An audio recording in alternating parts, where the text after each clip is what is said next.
기도하고 또 말씀 읽는 데만 전념하셔서 올림픽하고는 전혀 상관없는 삶을 살고 계시는지 잘 모르겠습니다만, 저도 모처럼 가족들과 함께 식사하면서도 올림픽 경기를 봤는데 오늘 또 금메달이 하나 추가됐더라고요. 참 기쁜 일입니다. 좀 보람 있는 일이고, 여러분 어느 종목을 지금 주로 많이 보세요?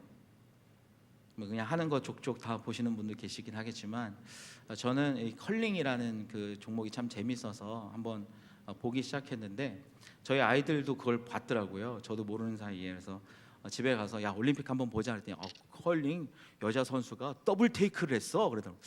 야, 이 어려운 용어를 얘들이 벌써 나도 모르는 걸 얘들이 어떻게 하나 했더니 아내하고 이미 오전에 봤다 그러더라고요. 그래서 야, 참 애들이 보는 족족 바로 흡수하는구나. 그러면서 오늘은 같이 이제 어제 저녁에 잠깐 그 한국 경기들 봤는데 뭐 가드를 세워야 된다는 뭐 이런 얘기를 하길래 나보다 낫다 이런 생각을 좀 해봤습니다.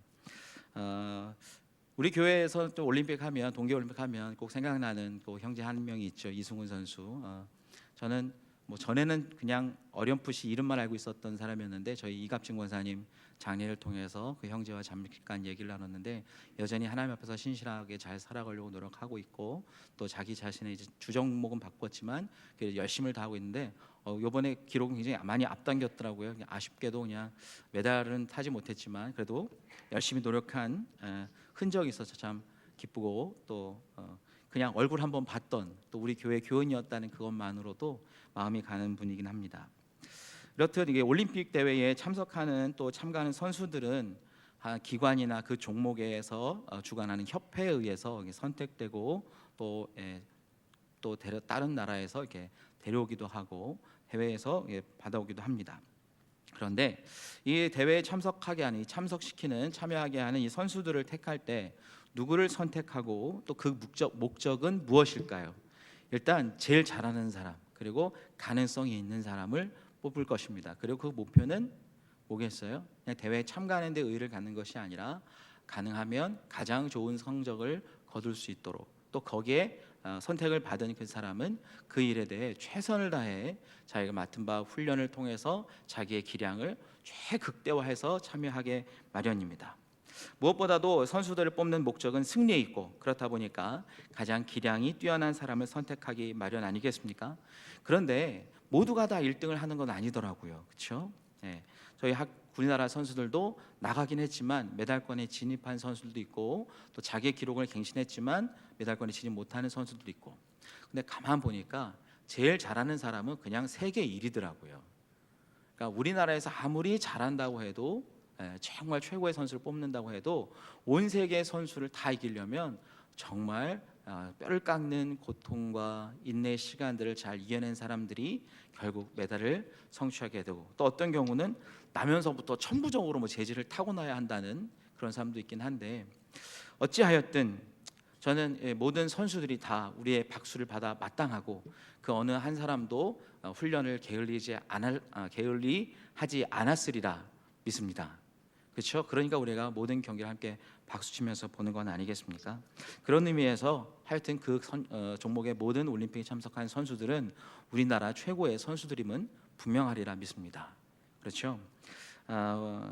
이 선택의 의미를 함께 살펴보면 하나님께서도 우리 사람들을 다 선택하셨다 오늘 본문에 이야기하고 있습니다. 저도 오늘 제목을 하나님께서 당신을 선택하셨습니다라고 제목을 정해봤습니다. 사실 이 부분은 1절부터 대략 14절까지가 하나의 큰 그림입니다. 바울이 에베소 교회의 교인들에게 편지를 쓰면서 제일 처음에 문안 인사를 하고, 그리고 나서 3절부터 14절까지 하나님을 찬양합시다라고 제아에 먼저 선언하고, 그 하나님을 찬양하는 그 이유에 대한 것들을 대략 세 가지로 압축을 해놓고 있는데, 첫 번째가 바로 오늘 하나님께서 택하셨다라는 것입니다. 그리고 두 번째는 예수 그리스도께서 구원하셨다. 그리고 세 번째가 성령님께서 우리의 그 은혜를 보증해 주신다 하는 이 세 가지의 내용이 이 14절부터에 포함되어 있습니다. 오늘 함께 읽었던 이 3절부터 6절까지는 바로 그 첫 부분인 하나님의 택하심에 대한 부분입니다. 일이나 종류나 뭐 다르긴 하겠지만 선택을 하는 입장보다는 선택을 받는 입장에서의 기쁨과 또 감격은 좀 다르리라 생각합니다. 그렇지 않으세요? 여러분 주로 이게 선택하는 입장이셨습니까? 선택당하는 입장이셨습니까? 선택당하는 입장이 사실 좀 많죠. 회사의 CEO 또 어떤 큰 직책을 갖고 있는 대표성을 갖고 있거나 또 회사를 운영하거나 하는 경우에 직원을 선택할 때 그렇고, 학교에서 뭐 대학 뭐 초등학교나 고등학교까지는 본인이 선택해서 가지만 대학교인 경우에는 자기가 아무리 가고 싶은 학교를 선택해도 사실은 그 학교에서 저희를 선택하는 거죠. 특히 이제 공부 성적 순으로 따라서 뭐 등수의 차등을 통해서 뽑혀지는 경우는 뭐 큰 문제는 없겠지만, 예능이나 또 실기 뭐 이런 것들을 가고 있는 경우에는 정말 피아노를 잘 치는 누군가가 그걸 듣고 이 사람을 뽑아야겠다라고 이렇게 뽑거나, 또 그림을 열심히 잘 그렸을 때 이 사람은 재능이 있구나, 탤런트가 있구나 해서 가능성이 있구나 하고 뽑게 되고, 회사에서도 취업을 당하죠. 우리가 취업을 하는 게 아니라 사실은 취업을 당합니다. 선택을 당하는 거죠. 여러 사람들의 기준을 놓고 그 중에 한 명 선택을 합니다.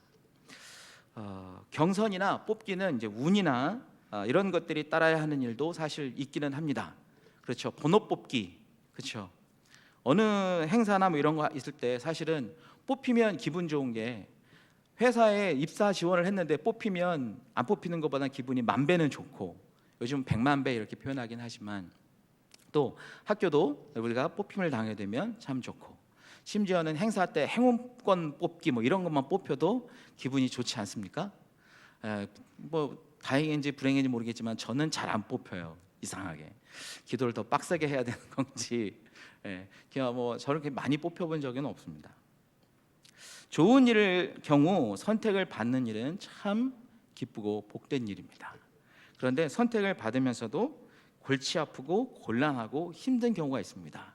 그것은 바로 이제 차출이라는 용어를 쓰거나 할 경우인데, 군대에서 무슨 작업이 있거나 할 때 남들 쉬는 날 누구 나와 그래서 뽑혀가는 경우, 좀 불편한 일을 당할 때 에이 이러고 뽑혀나가긴 하죠. 하나님께서 우리를 선택하셨을 때 어떻게 우리를 선택하셨을까? 하나님 우리를 선택하셨다고 하는데 왜 많고 많은 사람들 중에 하필 나를 선택하셨을까? 오늘의 본문은 왜 하필 하나님은 당신을 선택했다고 이민철 목사는 제목을 지었을까? 오늘 말씀을 통해서 하나님 우리를 왜 택하셨는지, 그리고 택하신 그 의미를 다시 한번 새겨봐서 선택받은 자로서의 기쁨과 감격 속에 하나님 앞에 나아가는 우리 모두가 되기를 간절히 바랍니다.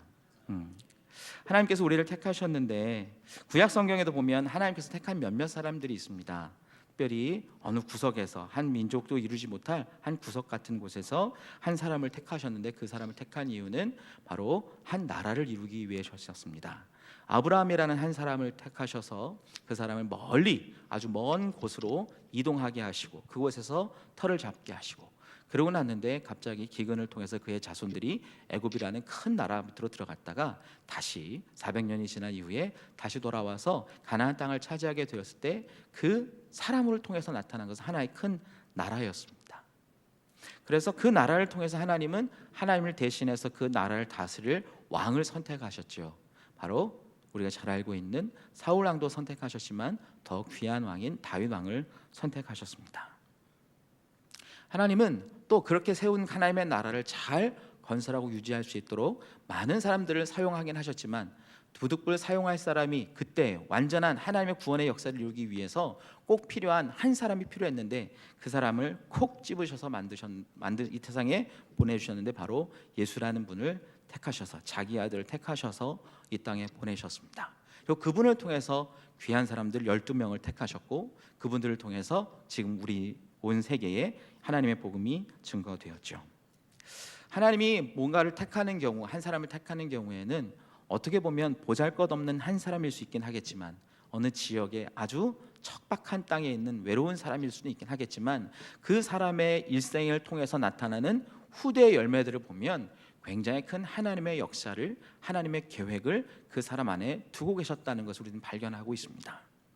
그런 면에서 본다면 하나님께서 저와 여러분을 선택하셨다는 것은 하나님께서 저와 여러분 안에 큰 하나님의 뜻을 두셨다는 뜻이라 볼 수 있습니다. 아멘. 그러니까 지금은 좀 보잘것없고 어딘가 떠돌아다니는 것 같은 좀 방랑자 같은 생활을 할지라도, 좀 남들처럼 안정되지 않은 그런 생활을 살고 계실지라도 여러분 걱정하지 마세요. 여러분을 통해서 하나님이 큰 일을 계획하고 계시고 그 일을 반드시 이룰 것이라는 것입니다. 그것이 단지 내가 보이는 내 시간 안에 있지 않기 때문에 우리가 좀 두려워하기도 하고 때로는 낙심도 되고 고난할 일을 생각할 수도 있고 또 내 나름대로의 방법과 수단을 추구할 수 있긴 하겠지만, 하나님께서는 그 일들을 반드시 성취하실 터이니 하나님을 여러분 믿고 따르시기 바랍니다. 그런데 하나님이 왜 많은 사람들 중에 우리를 택하셨을까? 저는 그게 좀 의문이에요. 지난 주 중에 이제 내년에 이제 목사 안수를 받아야 하는 분이 이제 여러 가지 일을 통해서 전도사님 한 분을 만났어요. 그 전도사님하고 이야기를 하던 중에 이제 농담 반 진담 반, 전도사님 언제 안수 받으세요? 그랬더니 이제 올해 받으세요? 그랬더니 올해는 아니고 내년쯤에 받는다고. 아 그러세요. 잘 생각하세요. 1년 동안 잘못 생각하면 돌아올 수 없는 강을 건널 수도 있어요. 왜 그러냐 했더니 전도사 때는 그래도 머무를 수 있는데 한번 목사가 되면 이건 진짜 마치 그 목사 가운은 우리 목사님 담임 목사님 말씀을 빌려서 말씀드리면 목사 가운은 수이다라고 목사님 말씀하셨거든요. 이 일은 바로 죽음으로 가는 길이고 더 이상 내가 뒤돌아보지 않는 삶을 살아야 되는 것이고 전 인생을 하나님께 맡기는 삶이기 때문에 아직 1년의 시간이 있으니까 조금 더 고민해 보세요. 그랬더니 깔깔깔깔 웃으시면서 예 알겠습니다 하고 돌아가셨어요. 저도 제가 목사가 될 때 하나님 왜 잘하는 사람도 많은데 뛰어난 사람도 많은데 한 시골 구석에서 태어났던 또 고생하고 있던 작은 교회에 있던 저를 왜 불러 세우셨나요? 왜 하필 저를 택하셨나요? 근데 아무리 생각해도 제가 뭘 뛰어난 것 튀는 것도 아니고 탁월하지도 않고 완전히 뛰어난 것도 아니고 얼굴이 잘생긴 것도 아니고 그저 그냥 평균 정도는 하는 것 같은데 왜 그러셨을까 했는데 고린도에 있는 말씀을 보니까 하나님께서 말씀하신 게 있더라고요. 내가 좀 연약한 사람, 모자란 사람, 이런 사람을 굳이 택한 이유는 잘나고 있다고 체하는 사람들을 부끄럽게 하기 위해서 택하셨다라고 이야기하셨습니다. 여러분 하나님께서 저와 여러분을 왜 택하셨을까요? 예, 여기에 희망이 있는 거예요. 우리가 잘난 게 없으니까 하나님 택하셨어요. 그래서 하나님의 잘되심을, 하나님이 얼마나 위대하신 분이심을 우리를 통해 나타내시려고 저와 여러분을 부르셨다는 사실입니다. 그런데요, 오늘의 본문은 더 재미난 이야기를 하고 있어요. 그건 뭐냐 하면 하나님께서 우리를 택하셨을 때 아무런 조건이 없어요. 단지 그분의 기쁘신 뜻대로 선택하셨다라고 설명하고 있습니다. 하나님께서 우리를 택하실 때 그냥 하나님 마음에 들어서 택하셨다는 거예요. 이해되세요? 말이 되세요? 그냥 하나님께서 아무런 조건 없이 너 마음에 들어, 난 네가 좋아, 난 너였으면 좋겠어라고 우리를 부르셨다는 거예요. 저는 이게 더 은혜라고 믿습니다. 사실 좀 모자르고 좀 이렇게 생기지도 못하고 가진 것도 없고 지혜가 뛰어나지도 못해서 선택했다 그러면 왠지 2등인 것 같고 왠지 3등인 것 같고 나는 1등은 못할 것 같고 이런 생각이 들어서 좀 자존감이 떨어지긴 하지만, 오늘의 본문은 그것을 뛰어넘어서 그냥 하나님이 내가 좋대, 그냥 막 좋은, 하나님께서 그냥 좋아서 우리를 선택하셨다는 것이 더 큰 은혜가 아닐까 생각을 해봅니다. 하나님께서 단지 우리를 택하셨던 그 이유가 돈이 많아서 택한 것도 아니고 지식이 많아서 그런 것도 아니고 외모가 뛰어나서 그런 것도 아니고, 선택의 조건이 그냥 오직 하나님께서 기쁘셨다는 것, 그의 기쁘신 뜻을 따라 선택하셨다는 것. 만약에 하나님께서 무슨 조건을 두셨다면 저와 여러분이 선택될 수 있을까요? 군대 갈 때 헌병대나 이런 데는 182 여기가 딱 기준이거든요. 제일 제복을 입었을 때 멋지고 군화시설 때 딱 멋지게 나오는 그 총의 길이와 또 이렇게 이 사람의 몸 길이에 딱 맞췄을 때 182가 최고래요. 저 182가 안 돼요. 많이 모자르지 않고 조금 모자라요. 하나님께서 우리를 택하셨을 때 외모의 기준을 두고 택하셨으면, 신장의 기준을 택하셨으면, 수능 성적을 받고 택하셨다면, IQ를 갖고 택하셨다면 저 여러분 중에 몇 분은 뽑혔을 수도 있겠죠. 그런데요, 다는 아니겠죠. 그래서 이것이 더 큰 은혜 아닐까요? 그렇지 않겠습니까? 그래서 우리가 갖고 있는 환경이나 조건이나 우리가 갖고 있는 그 무엇, 그것이 외적인 것이 되었든 내적인 것이 되었든 내가 갖고 있는 환경이나 주변의 일들, 어떤 능력이 되었든 그 어떤 조건으로 하나님을 만족시킬 수 있으며 하나님의 기준을 뛰어넘을 수 있을까요? 하나님이 어떤 조건을 가지고 우리를 다 이렇게 부르셨을까요? 거기에는 아무 조건이 없고 그저 하나님 마음에 드는 사람을 뽑았다는 거죠. 여러분 잘 들으세요. 여러분이 하나님 마음에 드신 사람이라는 거예요. 하나님이 여러분을 보면 기쁘시다는 거예요. 이것만큼 좋은 소식이 어디 있습니까? 그러면 그런 아무 조건 없이 우리를 왜 저 여러분을 불렀을까요? 바로 그것은 바로 하나님의 거룩한 나라를 세워갈 하나님의 자녀를 삼기 위해서 우리를 부르셨습니다. 바로 5절에 보면 그의 기쁘신 뜻대로 우리를 예정하사 예수 그리스도 말미암아 자기의 아들들이 되게 하셨으니 라고 말씀하셨습니다. 하나님께서 우리를 하나님의 아들들이 되게 하기 위해서, 아들이 아니라 아들들, 한 사람을 통해서 또 한 사람이 아니라 수많은 아들들을 부르기 위해서 우리를 부르셨다. 하나님의 나라를 세울 일꾼으로 우리를 부르셨다는 거죠. 바로 이 하나님의 나라를 이루기 위해서 우리를 부르신 이유는 바로 우리를 하나님의 자녀 삼으셔서 이 세상에 있는 다른 혈통을 갖고 있는 사람들보다 하나님의 혈통을 갖고 있는 하나님의 가족으로, 하나님 나라의 일원으로 부르셔서 그들과 다른 하나님 방식으로, 하나님 나라의 방식으로 하나님의 가치 기준을 가지고 살아가도록 하기 위해 만드셨다는 것입니다. 여러분, 이 가문과 가풍이라는 게 있어요. 그렇죠? 한 집안에서 태어나면 그 아버지와 어머니 그리고 그 위에 선대가 어떤 삶을 살았는지가 바로 그 집안의 가풍이요, 가문을 만들어 갑니다. 그렇지 않으세요? 여러분들은 다 뼈대 있는 가문인 줄 믿습니다. 그렇죠? 예, 이름도 뭣도 없으니 이런 게 아니라 뼈대 있는 가문. 왜 우리나라는 뼈대 있는 가문이라고 할까요?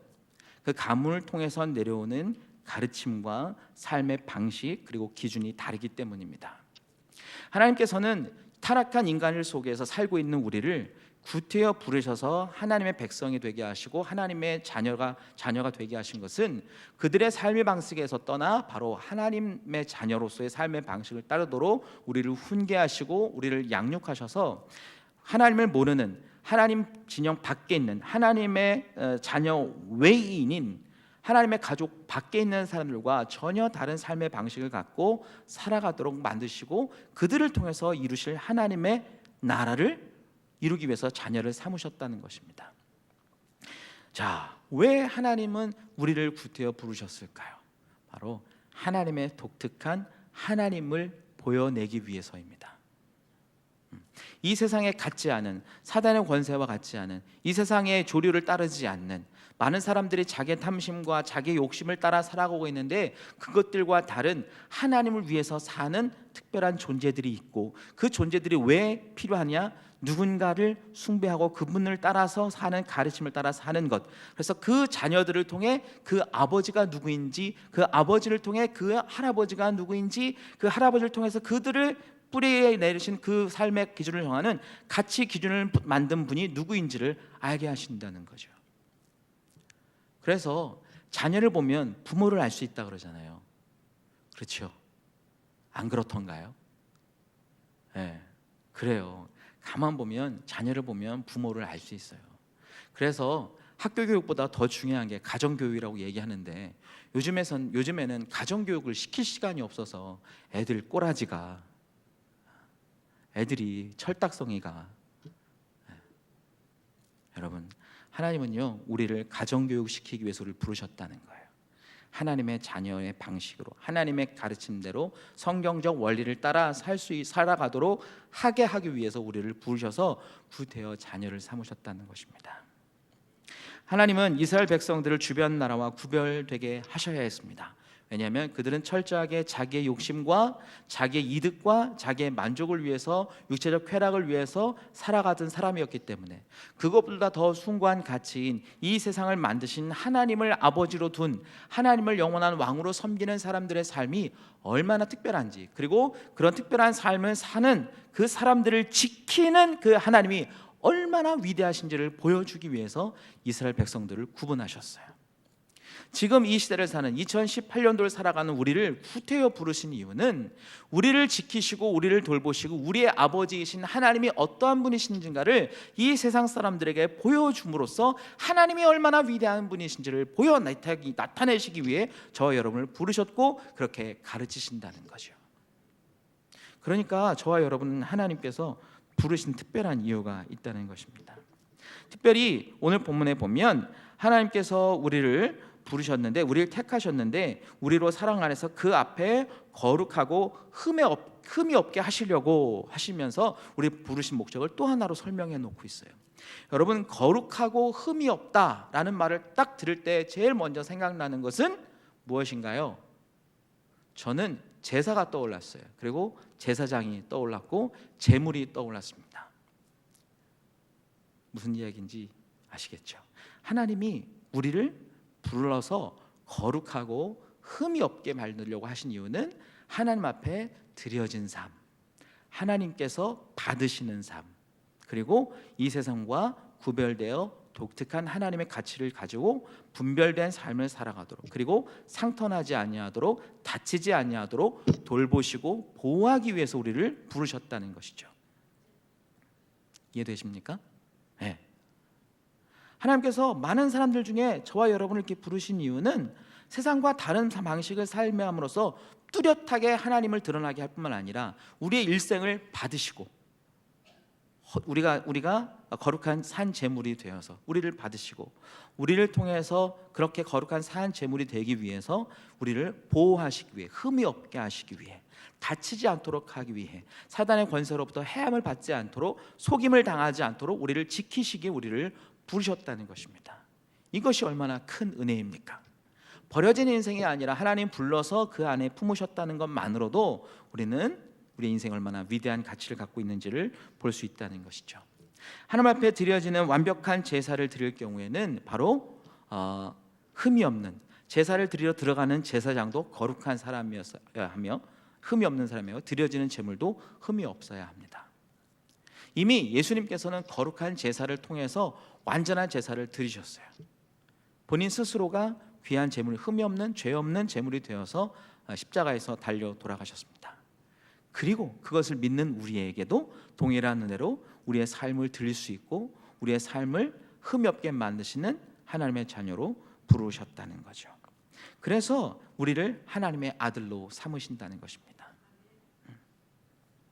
여러분, 하나님께서 우리를 아들로 삼으시는 것도 참 대단한데 우리를 거룩하게 만드시고 흠이 없게 만드시고 이 얼마나 고맙고 감사한 일입니까? 그냥 내버려 두면 다치고 헐벗고 그저 하나님 외에 있는 사람으로 그냥 그저 그렇게 인생을 살아갈 우리를 되어 부르셔서 그냥 하나님 마음에 드셔서 부르셔서 우리를 이곳에 있게 하시고 그리고 하나님의 아들들로 만드셨다는 것, 그것이 큰 은혜 아니겠습니까?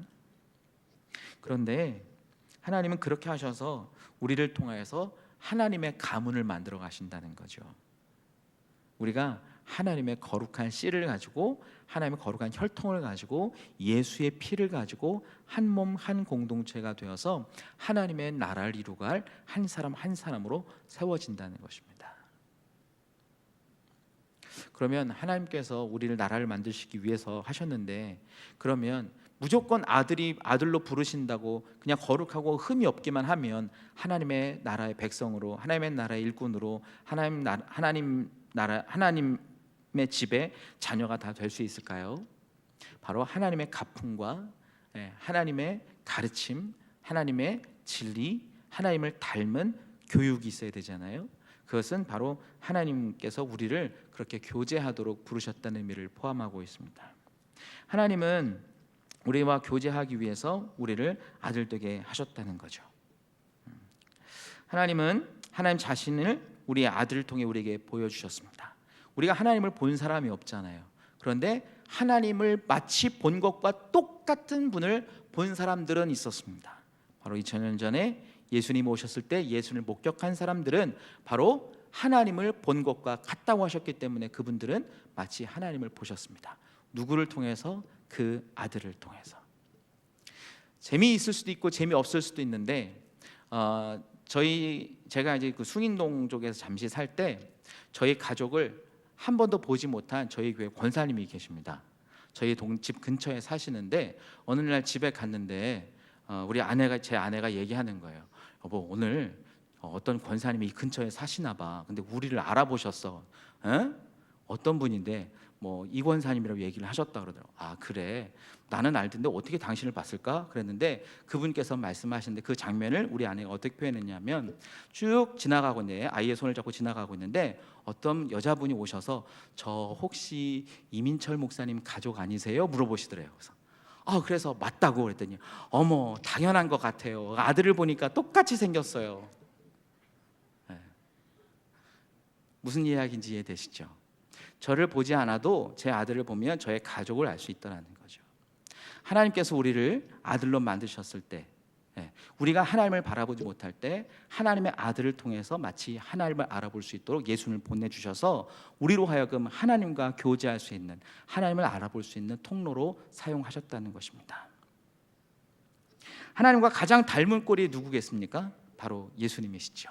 그래서 예수님은 늘 말씀하셨습니다. 나를 본 자는 아버지를 본 것과 같을 것이다. 내가 말하는 건 아버지께서 바란 것을 내가 듣고 아버지의 뜻을 너에게 말하는 것이다. 내 마음대로 말하는 것이 아니다 라고 말씀하셨습니다.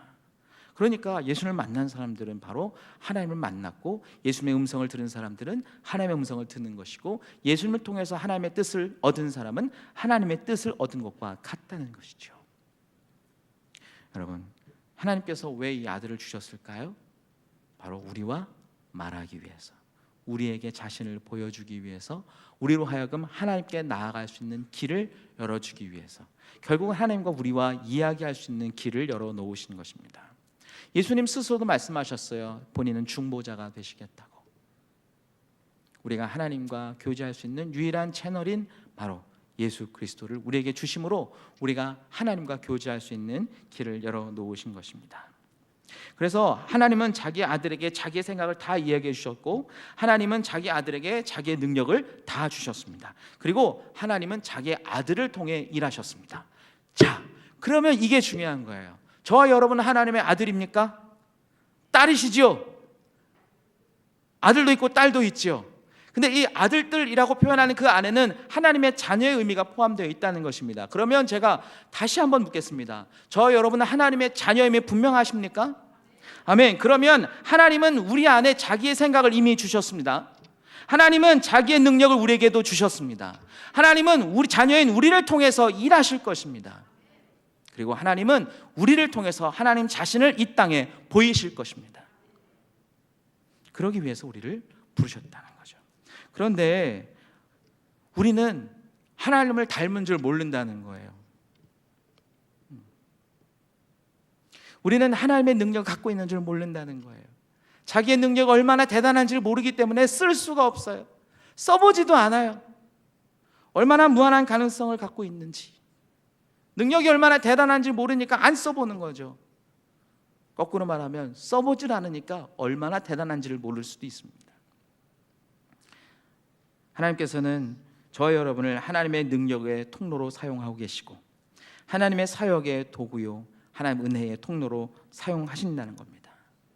이것보다 더 큰 은혜가 어디 있을까요? 하나님이 그냥 말로만 하셔도 사실 다 되잖아요. 그렇죠? 말씀으로 창조하신 분이 무언들 말씀 하나로 못 하시겠습니까? 그렇죠. 그런데 하나님은 굳이 우리를 부르셔서 우리를 통해서 일하신다는 것, 그것은 무슨 의미일까요? 바로 저 여러분에게 하나님의 능력을 통해서 우리에게 축복의 권한을 주시기 위해서, 받을 수 있는 근거를 만들기 위해서 주신다는 겁니다. 사실 조건 없이 선택을 받았고 뛰어나서 선택을 받은 것도 아니고, 우리의 능력이 그렇게 하나님보다 뛰어나진 않지만 마치 우리가 하나님의 능력을 가진 것처럼 살 수 있도록 하게 하심을 통해서 결국 우리에게 주시고자 하시는 것은 더 큰 은혜요, 더 큰 복을 주시기 위한 하나님의 계획이라는 거죠. 그런데 만약 이 모든 은혜를 하나님이 단돈 1억에 파신다고 하면 이 중에 몇 분은 사실 수 있긴 하겠지만 저는 살 수 없을 듯합니다. 하나님께서 조금 더 높은 가격을 부르셔서 한 10억쯤 부르시면 몇 분은 사실 수도 있을 것 같아요. 그런데 대부분은 못 살 수도 있습니다. 조금 많아 보일 수도 있긴 하겠죠. 그러면 좀 낮춰볼까요? 단돈 100만 원에 파신다고 생각해 보십시다. 그러면요, 누구든 살 수 있을까요?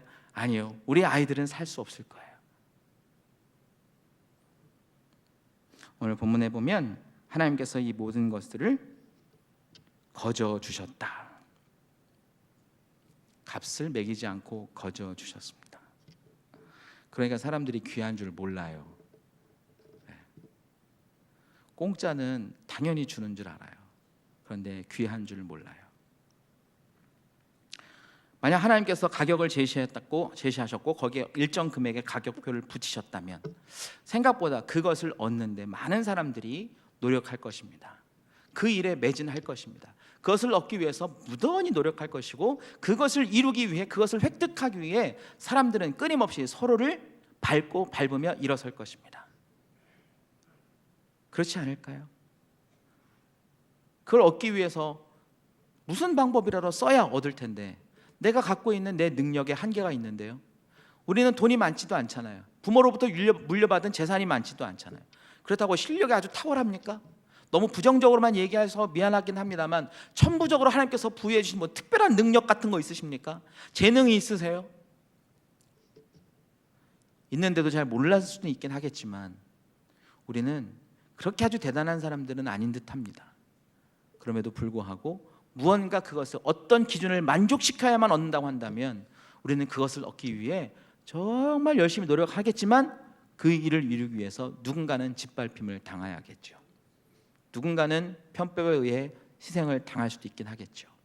바로 우리가 살고 있는 교회 밖 세상이 그러한데 사실 어떻게 보면 교회 안에도 그런 일들이 나타나고 있지 않습니까? 그것이 바로 우리가 하나님 앞에 뉘우쳐야 할 한 부분이라 저는 여깁니다. 하나님은 거저 주셨는데 그래서 모든 것을 공짜로 주시니 아무 값없이 주시니 그것이 은혜인데 우리는 그 은혜를 은혜로 여기지 못하고 있죠. 저는 가끔 이런 생각을 해봐요. 교회에서 무슨 기념품을 만들 때 그냥 나눠 드리는 일 있잖아요. 이것을 한 1,000원씩만 받았으면 좋겠다. 받고 팔았으면 좋겠다. 그럼 좀 귀하게 생각하게. 몇 분이 이렇게 끄덕거리긴 하시는데 그런 생각을 좀 해봤어요.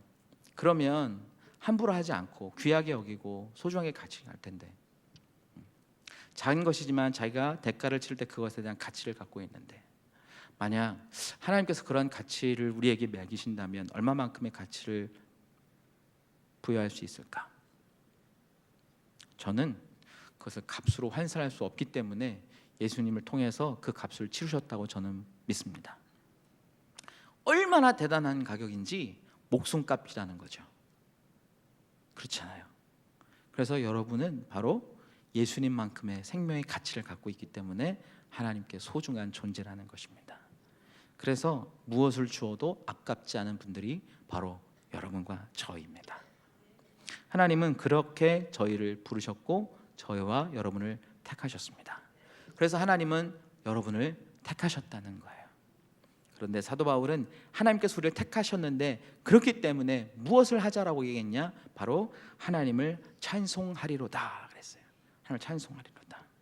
결국 이 사도 바울은 하나님께서 우리를 택하신 이유, 그것 때문에 우리는 하나님을 찬송해야 합니다. 나는 찬송합니다. 하나님께서 우리를 선택하셨기 때문입니다. 우리를 선택하실 때 거저 하나님의 은혜를 주셨고 하나님께서 우리를 어떤 조건을 걸고 선택하신 것이 아니고 하나님께서 우리를 하나님의 자녀를 만드신 것이 큰 의미가 있기 때문입니다. 우리 한 사람 한 사람을 불러서 하나님의 나라를 이루시기 위해 거룩한 하나님의 가문의 한 사람으로 만드신 것이 큰 은혜이기 때문에 우리는 하나님을 찬양할 수밖에 없습니다. 하나님을 찬양 받으시기 합당한 분이십니다 라고 선언하고 선포하고 이 문장을 시작하고 있다는 겁니다.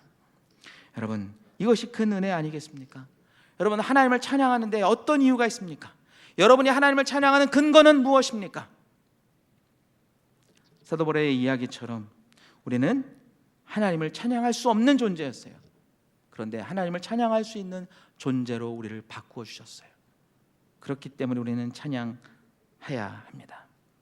하나님께서 우리를 부르신 목적은 거룩하고 흠이 없음을 통해 하나님의 영광을 찬송하는 하나님의 분으로 부르시기 위함이었고, 하나님께서 우리를 아들로 부르신 것은 하나님의 거룩한 나라의 혈통을 이어가기 위한 하나님의 씨를 우리에게 주시기 위함이었으며, 그래서 이 척박한 세상 가운데 무슨 조건을 제시하지 않고 부르신 이유는 바로 그 어떠한 조건도 우리가 만족시킬 수 없음을 하나님께서 알고 계셨기 때문에 은혜로 우리를 부르신 것입니다. 이 어느 것 하나도 하나님께서 값으로 매기지 아니하시고 거저 주신 것은 우리가 무슨 수로 하나님의 그 능력을 값으로 살 수 있겠습니까? 우리의 유한한 그 끝을 알고 있기 때문에 하나님은 값없이 그냥 주신 것입니다. 그래서 우리를 하나님 자녀를 삼으셨고, 우리를 통해 하나님의 나라를 이루시겠다는 하나님의 의지가 우리 안에 있기 때문에, 그 뜻이 우리 안에 있기 때문에 우리는 하나님을 찬양해야 합니다라고 사도 바울은 이야기하고 있습니다. 사도 바울이 이야기하는 이 찬송하리로다의 이 찬송이라는 것은 헬라어의 율로케투스라고 하는 것인데, 이 율로케투스는 바로 이 구약 성경의 레베카 또는 바락라는 의미의 어원과 같이 합니다. 이것은 피조물인 인간이 감히 하나님을 하나님 되게 만들어내는 찬양으로 통해서 복을 빌어줄 수 있는, 송축할 수 있는 그런 의미의 찬양을 이야기합니다. 이것은 무릎 꿇고 하나님 앞에 온전한 축복을 드리며 경배하는 사람으로서의 자세를 이야기하고 있습니다. 복의 근원이 하나님인 것을 인정하는 것, 그래서 복의 근원을 갖고 있는 분이 하나님이라는 사실을 인정하는 말, 인정하는 태도, 그리고 그 자격으로서 감히 나는 가진 것이 없지만 그런 복을 주신 것을 감사하여 하나님 앞에 그 복을 다시 되돌려 드리는 것, 그리고 그 받은 그 복을 이웃과 나누는 삶을 사는 것, 그것이 바로 이 율로케투스 안에 포함되어 있는 거예요. 여러분, 우리는 복 받을 수 있는 사람이 아니었나, 하나님께서 복을 주셨어요. 그 복을 통해서 다시 우리가 하나님을 복되게 만들어 드려서 하나님이 이루시고자 하시는 하나님의 뜻을 이루는 것, 그리고 그 하나님의 뜻을 이룸을 통해 여전히 하나님을 알지 못하는 사람들에게 하나님의 복을 전해주는 것, 그것이 바로 이 찬양의 의미 안에 포함되어 있다는 것입니다. 여러분, 그동안 우리는 무엇을 위해 찬양했고 왜 찬양했습니까? 저는 여러분에게 오늘 이렇게 한 가지의 찬양의 이유를 하나 더 제시해 드립니다. 하나님께서 여러분을 택하셨기 때문에 우리는 마땅히 하나님을 찬양해야 합니다. 그분 앞에 굽혀 경배해야 될 것이며, 그분을 하나님 되게 만들어야 한다는 거예요. 누가 뭐래도 하나님은 하나님이시잖아요.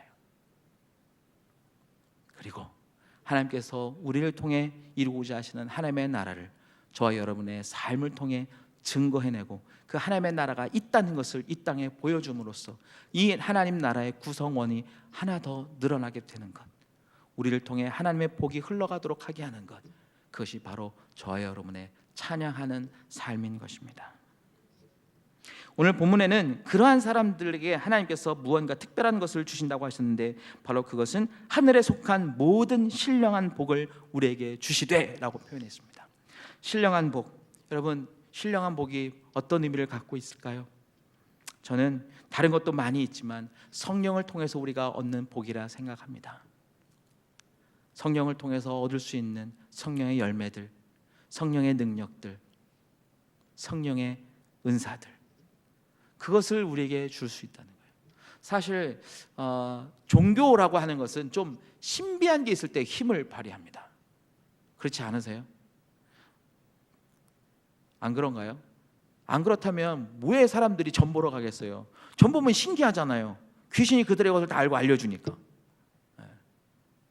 교회에 와서 하나님의 능력으로 병고치를 받거나 특별한 말을 하거나 무슨 미래를 얘기하거나 자신의 뚜렷한 것을 알려주는 그런 교회들의 사람들이 이목이 쏠리는 이유는 뭘까요? 바로 신비함 때문이죠. 그런데요, 하나님께서 얘기하는 그런 겉으로 드러나는 것이 아니라 보다 더 근원적인 신령한 것을 우리에게 주셨다는 거죠. 그것은 세상이 갖고 있지 않은 바로 하나님 성령을 통해 주시는 하나님으로부터 나타나는 능력이라 믿습니다. 하나님의 권세인 줄 믿습니다. 하나님의 이름 값이라는 거죠. 택하신 자들에게 두 번째 주시는 은혜는 이 안에 포함되어 있지만, 제가 성경을 보면서 택하신 자들에 관련된 이야기가 하나 있는데, 바로 뭐냐면 누가복음 17장에 나오는데, 한 가난한 과부가 불의한 재판관을 향해 열심히 자기의 원한을 풀어달라고 청구하고 청원했을 때 귀찮아가지고 그 재판관이 그 여인의 원한을 풀어주었던 것처럼, 하물며 하늘에 계신 너희 천부께서 택하신 자들의 원한을 속히 풀어주지 않겠느냐라고 되어 있습니다. 저는 여기에서 이거구나. 하나님께서 우리를 택하신 이유는 어떤 면에서는 하나님의 나라를 위해서긴 하지만 우리의 원한, 우리의 아픔, 우리의 근심, 우리의 억울함, 우리의 속상함 이런 것들을 풀어주시기 위해서 우리를 부르신 이유도 있겠구나라는 데서 큰 희망을 발견했습니다. 사랑하는 여러분, 하나님께서 우리를 택하신 이유, 바로 이것도 포함되어 있다는 거죠. 그래서 저와 여러분은 기도해야 하고 하나님께 구해야 하고 하나님을 찬양할 때 이런 은혜들이 함께 있음을 믿고 나아가야 할 것입니다. 여러분, 오늘 기도하러 오셨잖아요. 우리의 기도가, 우리의 찬양이 이런 자세로 찬양했으면 좋겠습니다. 하나님 나를 부르셨네요. 고맙습니다. 나를 하나님 다른 곳에 있지 않고 지금 여기 기도하는 자리에 오게 하셨네요. 감사합니다. 하나님 나를 하나님 백성 되게 하셨네요. 하나님 나를 아들이라고요? 내가 딸이라고요? 너무 감사합니다. 그것만으로 내가 감사할 수 있습니다라는 고백이 우리 안에서 흘러나올 때, 그래서 이런 일을 행하신 그 하나님이 진짜 하나님이시군요. 역시 하나님은 내 아버지십니다 라고 자연스럽게 고백할 수 있는 것, 바로 그 고백이 바락 찬양이라는 거죠.